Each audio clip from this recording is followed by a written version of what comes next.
What is going on, everybody? It is Dylan with Astrodfs, and in today's video, I'm going over wide receivers to target for week one. Now, we got a majority of the news, we'll probably still get some, but a majority of the news with roster cuts and stuff like that of what the wide receiver rooms are going to look like. The thing with week one is I think there's so much value in the wide receiver room just by pricing that you don't need to pay up at wide receiver. You can. I think there's a few good players with really good matchups, healthy games. But I think for the most part, you just hit that mid tier for wide receivers, kind of, pay up at running back. If you need to pay up a quarterback, but I still don't think you need to for that, kind of pay up for a tight end, and then, just do what you want at defense. But let's get into it. I'll go from the top to bottom, and we'll go over the guys I really like. But obviously, Jamar Chase against Cleveland with Cleveland's defense. I mean, their defense does not look good, right? Their team as a whole. I mean, that roster is just taking a turn. It's getting older, starting to lose talent.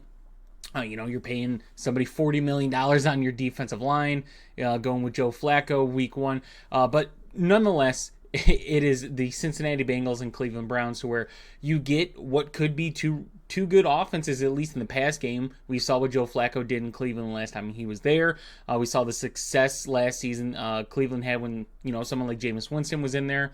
And then, it's different this time. He's got Jerry Jeudy and David Njoku on that side, but still, Jamar Chase, T. Higgins, both these guys are definitely playable. T. Higgins at 6,400, if you want to get, you don't want to pay up for that steep price of Jamar Chase. T. Higgins is in as much of a good matchup as Jamar Chase for $1,700. So both Cincinnati wide receivers are playable for me. Like I said, you don't need to pay up for Jamar Chase week one. Does he have that upside? Yes, he definitely does.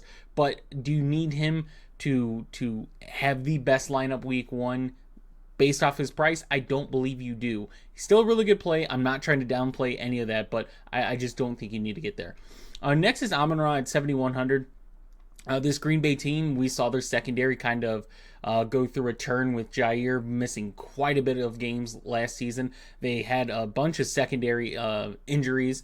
Detroit, their defense did as well. But I think we're going to see a different take on Amon-Ra this season with Ben Johnson kind of gone. Obviously, they're not going to be, in my opinion, as efficient and effective as they were last season. So we might see some more struggling in the run game and pass game, but that could lead to more volume to someone like Amon-Ra. Like Ben Johnson did a great job of distributing the ball to Amon-Ra, to J-Mo, getting him more involved, and then the amazing running back duo of Gibbs and Montgomery, and now you add in, Isaac Tesla, Sam Laporta, obviously still there, but Tesla kind of fitting into that third wide receiver role. But for the matchup itself, I love Amon-Ra in a very high total, a division game. Yes, I love Amon-Ra. Yet again, I don't think you need to pay up for a receiver above kind of T. Higgins, Mike Evans, but Amon-Ra is an amazing matchup there. Brian Thomas Jr. 6,800, right? I mentioned if you guys watch the quarterback video, how much I liked Trevor Lawrence for week one. I like that game. They're at home. We get to see some more chemistry being built between Trevor Lawrence and Brian Thomas Jr. Obviously, a new coach who is a offensive coach. So I like Brian Thomas Jr. a lot at 6,800. I think if you want to pay up for a wide receiver, 6,800 Brian Thomas is kind of that cutoff. I still want exposure to Amon-Ra and Jamar Chase in tournament lines for sure. But for cash, I think Brian Thomas is kind of that cutoff for me. Tyreek Hill is another one. I love Tyreek Hill for tournaments, right? I don't know if I'm going to definitely get there for cash, obviously. But I like that game. I like the Miami-Indy game. I think it's going to be, it should be a good one if Miami can battle, and we'll see how Daniel Jones looks. But I really do like Tyreek Hill, his upside, his price point 6,700, kind of steep for what we saw, but nonetheless still love him. Mike Evans, yes, this is a great cash play. If you want to stack Baker Mayfield with Mike Evans, and with the injuries that they're dealing with now with Cade Otton, and you want to double stack with Ibuka, we'll talk about Ibuka soon, but that stack is a very solid stack, but Mike Evans kind of leads that against Atlanta's secondary. So Mike Evans, I love at 6,600. I mentioned T. Higgins when I talked about Jamar Chase. I think T. Higgins is a great Another guy that if you want to cut off at 6,400 for a wide receiver, T. Higgins is in a really great spot against Cleveland. Continue to go down. And yes, we're gonna go down just a little bit. But JSN against San Fran, where we've seen San Fran's defense kind of just get poached, moved on. They're getting hit with the salary cap, and it's something they're gonna have to deal with. But their secondary is not good right now. Maybe some guys step up that we haven't seen much of, or look bad, but maybe develop. But as of right now, their secondary looks very, very skeptical. With the way Seattle, I imagine, is going to try to pass the ball, it's going to go through their slot receiver JSN. So at 5,800, I really, really do like JSN.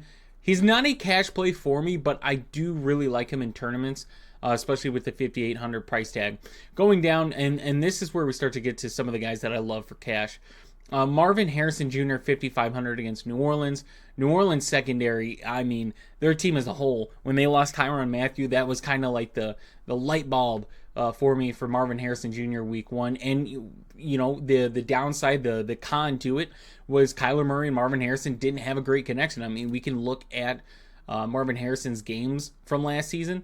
I mean, early on, we saw a 15.5, a 17.4, but I mean, 32. But I mean, a 1.4, a 5.6, a 0, a 5.1, a 4.4, 7.7. Like, we saw some very up and down games between Marvin Harrison and Kyler Murray. The last two games, not bad. So I think it's a game to where, yes, New Orleans offense is probably going to struggle, and if Arizona gets a big lead, they're going to rely upon James Conner to do what he does, maybe utilize Trey Benson, but I still believe they're going to utilize Marvin Harrison. They're definitely want to get some steam going early on against an opponent like New Orleans. So I really love Marvin Harrison Jr. week one, a great stack option if you want to play Kyler Murray as well. Continue to go down. Stephon Diggs at 5,300. Yet again, another guy that I'm looking at in cash, especially if you want to pair him up with Drake May against this Vegas secondary that's very bad as well. I'm all for it. Obviously, they brought him in for a reason. It seems his health is going to be good, which is crazy. But it seems like he's going to be a good-to-go guy, and we know what usually happens when teams bring in a big-name wide receiver week one. So Stephon Diggs, 5,300. Yes, he's definitely a cash play for me. Tedero McMillan at 5,200. When I kind of went over the first look, I said, hey, besides Ted, I don't know what this wide receiver room is going to look like. Now Adam Thielen gets traded back to Minnesota. Hunter Renfrow is cut. So to me, it looks like we're going to get Ted McMillan, Jalen Coker, and Xavier Legette being the starting three wide receivers, which means Ted McMillan at 5,200 is a great play against Jacksonville, who, yes, Jacksonville, if Travis Hunter especially is in that secondary, they added Jordan Lewis to their cornerback room as well, but I can't see Carolina having more success than they did last season running the ball. I'm going to go off of the film of Bryce Young in that, when he came back, and say that this pass game is going to be good. And you add someone like Ted McMillan to that wide receiver room. Granted, he's a rookie. We don't know, what he's going to develop into, but we're very hopeful. A lot of things look good. I've heard a lot of good things. So, yeah, Ted McMillan at 5,200. Definitely, if you want to play Bryce Young, a very, very cheap stack. But yeah, at 5,200, I just think he's in an amazing spot against Jacksonville. Travis Hunter, this one is more of a tournament just because, I don't ever think I could say Travis Hunter for cash unless he hits such a price down or we get a commitment that he's only going to play wide receiver. But the tournament upside is definitely there for him. I just don't know if we're going to cross that bridge any time soon.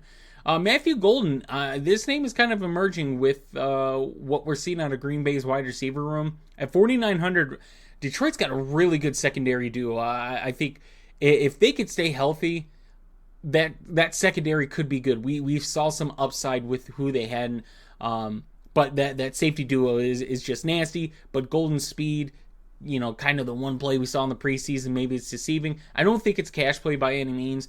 But I do think if you want a run back piece on Green Bay side, if you're doing the Jared Goff Amon-Ra or Jared Goff JMO, whatever you want to go for Detroit, Matthew Golden's a very, very good run back piece. Continue to go down.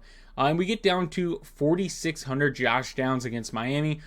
Miami's another team. Their secondary got so bad. They've pretty much lost their entire secondary. They did get Minkah Fitzpatrick in that trade, but still, Josh Downs seems like the upside wide receiver on Indy. Maybe Mitchell. We'll kind of see what Mitchell looks like. We saw Alec Pierce have some big plays last season. Other than that, he was kind of just not utilized. But I think Josh Downs has the most upside for Indy wide receivers. Michael Pittman's just going to be a very good safety valve, kind of like Shakir is for Josh Allen, to where you're not going to see any explosive numbers, but I think he's going to put up pretty consistent numbers. But if you're looking for that upside, especially in cash, I really do like Josh Downs at 4,600. And another 4,600 wide receivers, Emeka Egbuka, who, yes, we got the news about Chris Godwin.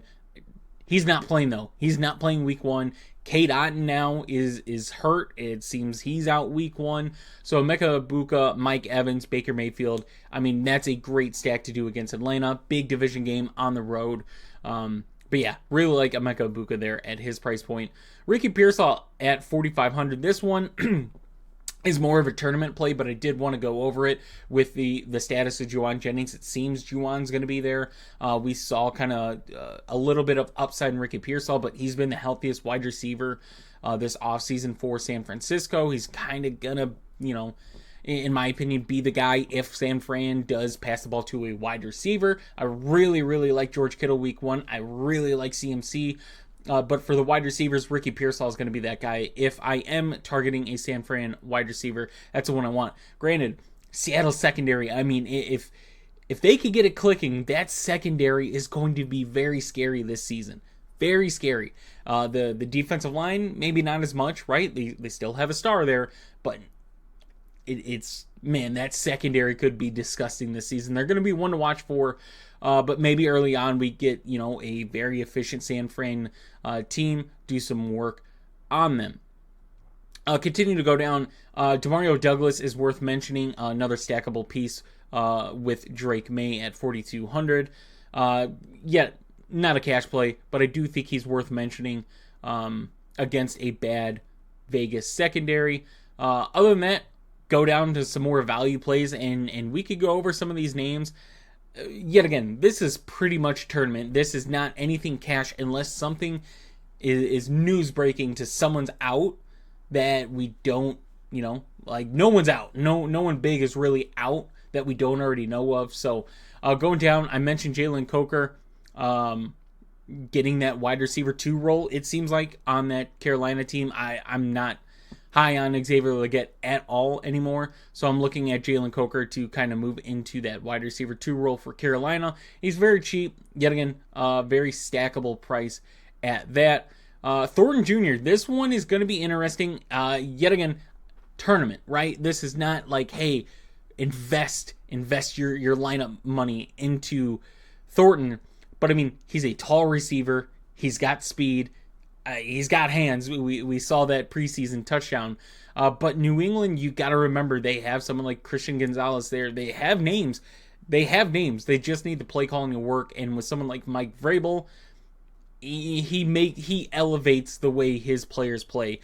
He's one of those motivator coaches. So I definitely think throwing Thornton's name in there is worth mentioning, especially with the Jacoby Myers news. So Jacoby Myers does get traded this week. We're looking at Thornton, to potentially be a wide receiver 1. The other guy, which I don't think we passed, but yeah, Trey Tucker at 3,100 down here. He's got to be worth mentioning as well, especially if Jacoby Myers is gone. Granted, like I said, you're playing a New England defense, but you still have Geno Smith. You have a very bright offensive coordinator now in Vegas, so they're going to pass the ball. Whether it's efficient or not, we don't know. But if Myers is gone, Trey Tucker, Thornton are definitely guys we're targeting. And like as of right now, that's it. I definitely have kind of before the main slate, kind of go over, cash plays, stuff like that. But definitely wanted to get a wide receiver video out for you guys of just guys that I'm targeting kind of right now for cash, some tournament plays. Granted, we could deep dive into tournament plays as we get there, but let me know who you guys are looking at as of right now for week one. Maybe a name I was against, maybe a name I just skipped over, but let me know who you guys are looking for cash, for tournaments. If you guys are interested in joining us, the link for our Discord will be down in the description. We have a very cheap subscription package. Any fantasy questions, DFS, my spreadsheets will be there. We do bets and props. All that stuff is in the Discord, very cheap. Check that out if you guys are interested. If not, I just appreciate you guys tuning into the video, and I'll see you in the next one.